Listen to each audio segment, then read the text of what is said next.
Well, for more on the economic impact of the war, we're now joined by Kush Desai, who's Special Assistant to U.S. President Donald Trump and the White House's Senior Deputy Press Secretary. He's joining us from the White House. Mr. Desai, thank you so much for your time. Is the U.S. economy likely to contract following fluctuations in oil prices? Thanks for having me on. Look, we're certainly experiencing some short-term impacts here as a result of Iran's willingness to, the Iranian terror regime's willingness to leverage its oil production as well as its geography on the Strait of Hormuz to disrupt the global flow of energy and other goods.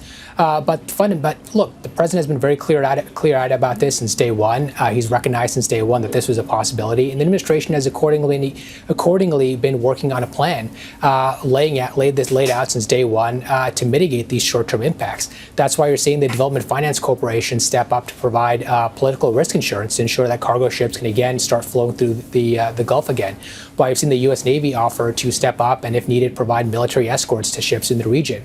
We're also working with our partners like Venezuela to step up in global supply chains where there may be gaps as a result of this disruption.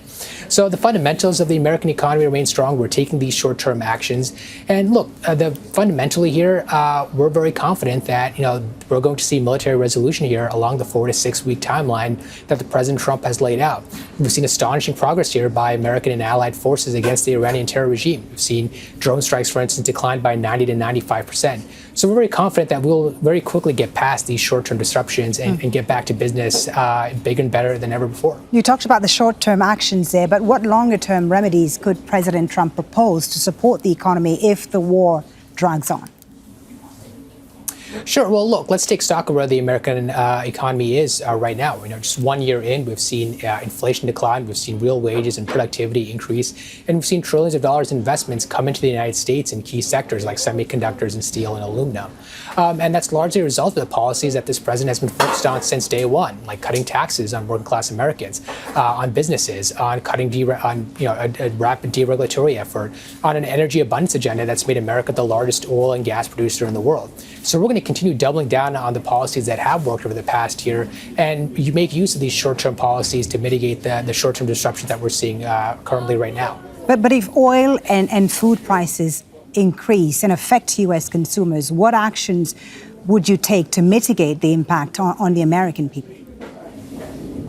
Sure. Well, look, the president has a lot of tools in his tool belt to deal with these disruptions, and we're seeing the administration take a very robust and very nimble and very multifaceted approach to deal with these issues. You brought up food prices, for instance, and the flow of fertilizer inputs. The administration is working very closely with our new partners in Venezuela as well as with Morocco to shore up production of certain fertilizer inputs to make sure that our supply chains are resilient and we can get our agriculture sector what it needs for a successful harvest season.